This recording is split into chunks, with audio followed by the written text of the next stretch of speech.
Alright, so I have forgotten the name, but you guys will see the name in the title and the video. But it's basically, my podcast. So I'm doing another episode of it. And, man, oh man.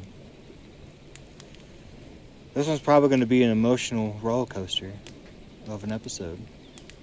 I'm going to try something new that a friend said would be pretty cool to do. And this may get, that section may get split up into its own little short video, depending on how I like it. But I'm in Colorado, and it's surreal. I am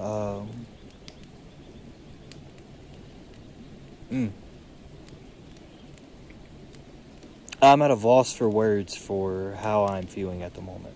And I think that's one reason why I cut on at least the audio for this. Just because you guys know me. You guys know I like giving my initial emotions and my real feelings about things. And I am currently parked in a national forest sitting behind my van in one of the most beautiful locations that I have ever been to in my entire life.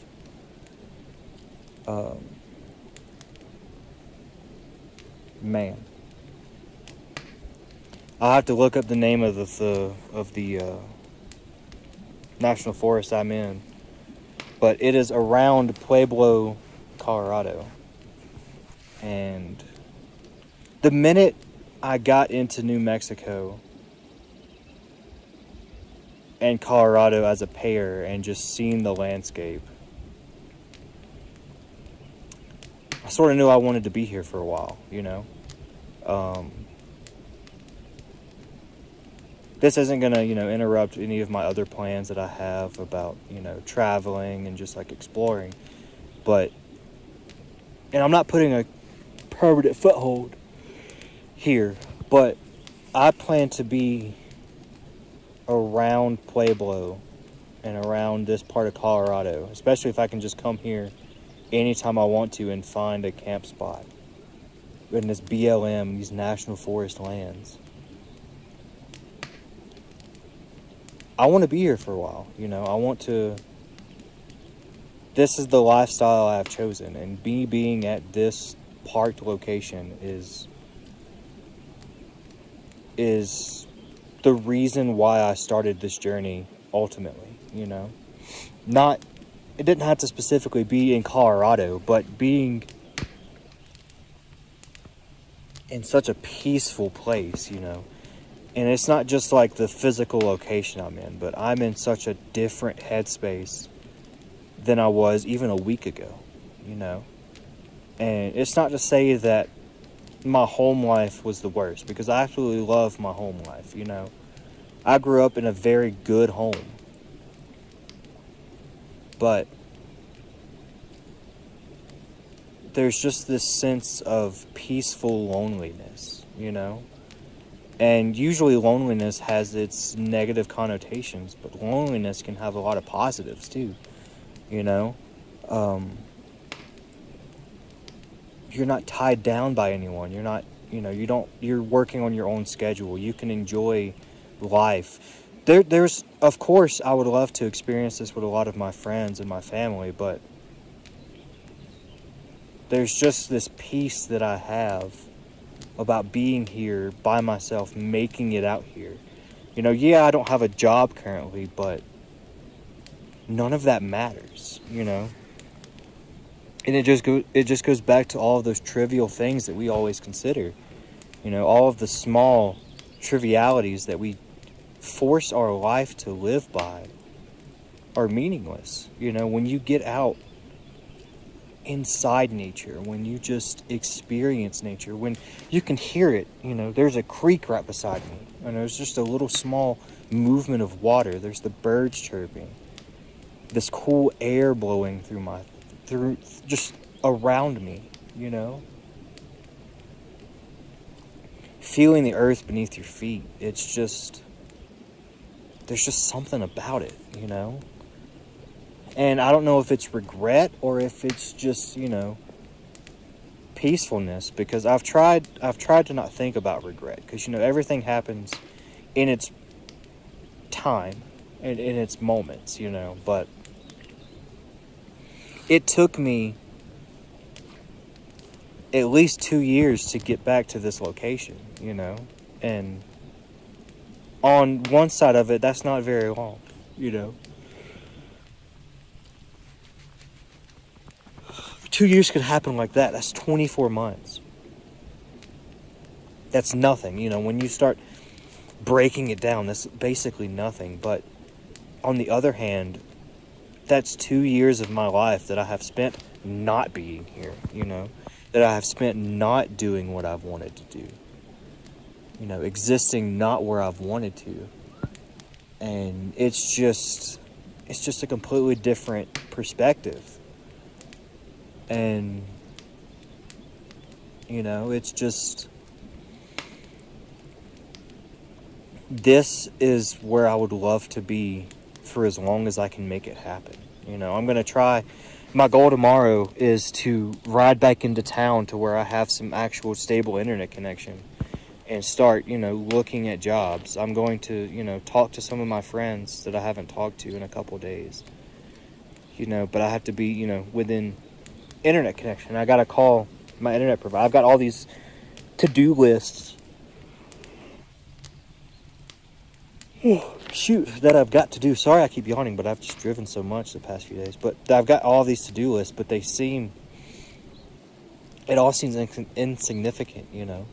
All the to-do lists that used to make me drag the day, that make me used to just wish that I could just get the day over with. I'm excited about, you know, tomorrow. I'm excited about driving back through these mountainscapes and through this national forest back to civilization, as you would call it, you know, back to where I can have a stable internet, to where I can do these things. And then when it gets, you know, when I feel like going back, I can just come back, you know.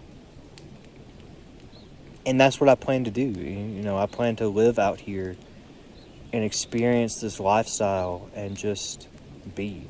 Yeah, I've thought about going to the bus fair in Oregon. But in the moment right now, none of that matters.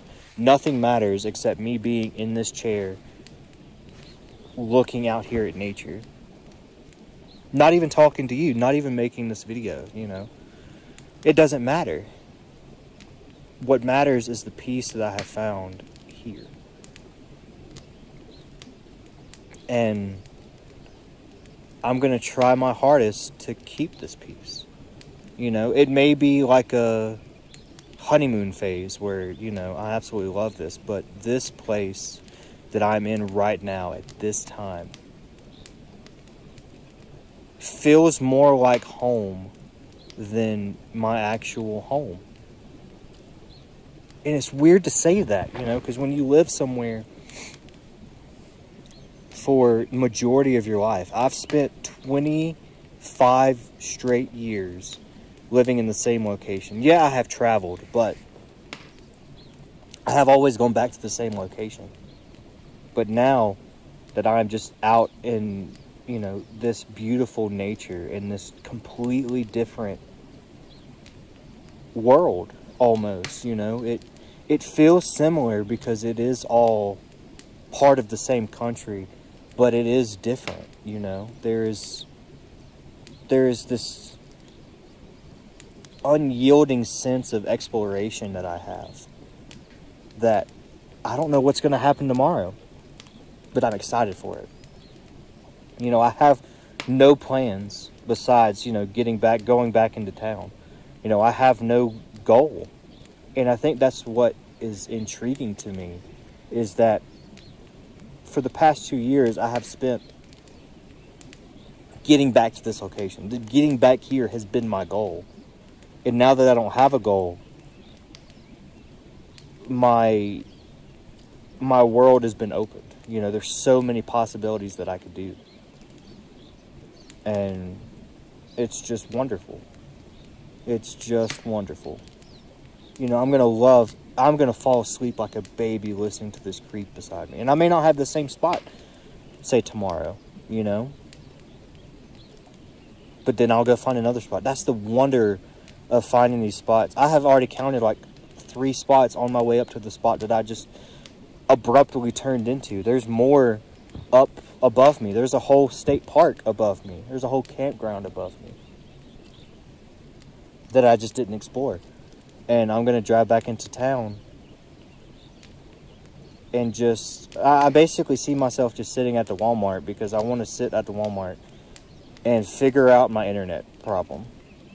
Not 100% because I don't really care that much, but I need to edit a video and I need to just, you know, talk to some friends, figure out some plans. I've got a few friends that want to do this lifestyle.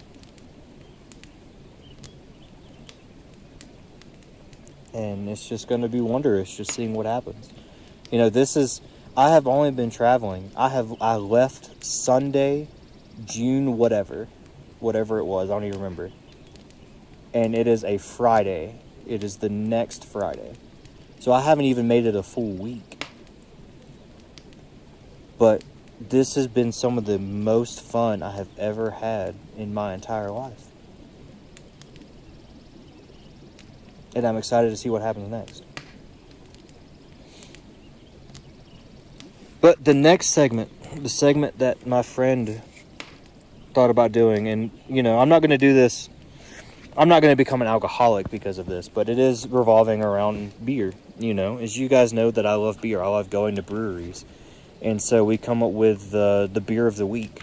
And today's taste test. I've tried a few. I've stopped at a few different locations. I think I've been to 3 different breweries this week. And so far, the best one that I have found has been in Oklahoma. And it was called Cabin Boys Brewery. And just, you know, it was just downtown Tulsa, Oklahoma. You know, the vibe was set right. You know, the environment was wonderful. You know, it was good people in there. The one I stopped at today in Colorado was pretty neat, you know. The people there were pretty cool. It's just the environment was just completely different when it comes to the Oklahoma place. And they had my favorite style of beer. You know, I'm a Belgian drinker. I like a Blue Moon. And that's really, it's not, I don't like judging a brewery based on that because, you know, each brewery is different. You know, they have their strengths and weaknesses. But when I go into a brewery, I'm expecting a Blue Moon-esque type of beer, you know. And so, Cabin Boys had 5 different Belgian varieties. That is the most I have ever seen out of one brewery. And I tried a few. I don't remember their names. But I have tried a few, you know. And the one I have today is their quad style Belgian. It's called the Bearded Theologian Quad Style Ale. And I'm thinking they said theologian because that makes me think of like the theater group. I can't remember what the theater people were called. I was a theater person for a while, but I wasn't in theater classes. I just did theater, but whatever they're called. But, you know, I'm a bearded man myself, so a bearded theologian. You know, theologians have their own dialect. I'll probably cut in here and dissect the name a little bit. You know, quad means 4, I believe. And, you know, it's 4 different styles. And so it's 8.4% alcohol by volume, 12 fluid ounces. And we're going to crack it open right now and see what happens. Like I said, I might make this into like a few little shorts or make this into its own little series. You know, I'd love to do some like full-on live action style shots of just me going to breweries. It's just I got to get past my own confidence level of actually recording while I'm out in public. But that just takes time, you know. I prefer nature more than I prefer public. It's just because, yeah, there's scarier things in nature. Like, there's crazier animals in nature than there is in humans. But humanity itself is, by nature, scary. To me, at least, you know. I've never really been a people person. So I'm trying to break that. That's what this van life is ultimately about, is experiencing new things. So we're going to give this a sip. Give it a smell first. It smells like a regular wheat beer. So I also have it in a can for you bottle versus can debaters.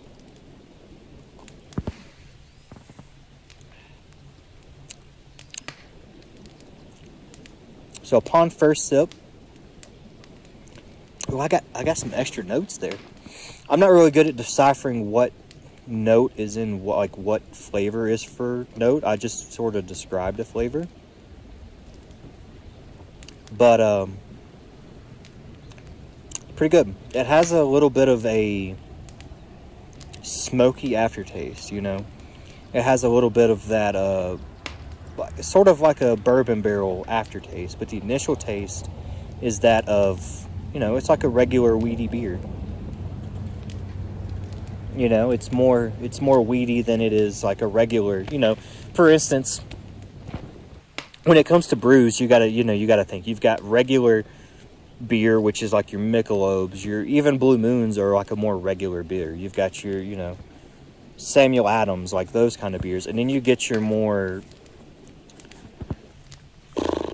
brewery-esque, I guess you'd say, more home-cooked, I guess you'd say. Home-brewed would probably be the better word, just like, you know, where they do it in small batch brews. You know, that's probably the better word. Instead of mass-producing beer, they do it on a smaller scale. So, you know, they use different increments, you know, they try different things. And so you'll get, oh, excuse me, you'll get more,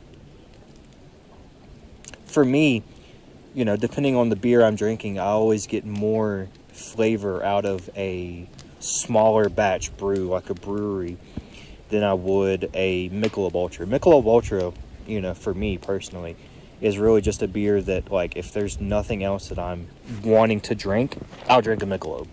Like, if nobody else is offering anything else, I'll drink that. The closest for me when it comes to brewers are Blue Moons. Just because you get that weedy, a little bit of an orange flavor coming through.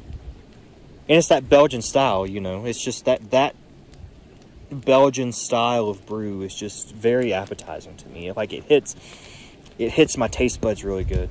I might have to put on some pants. It's getting a little chilly. I might even need my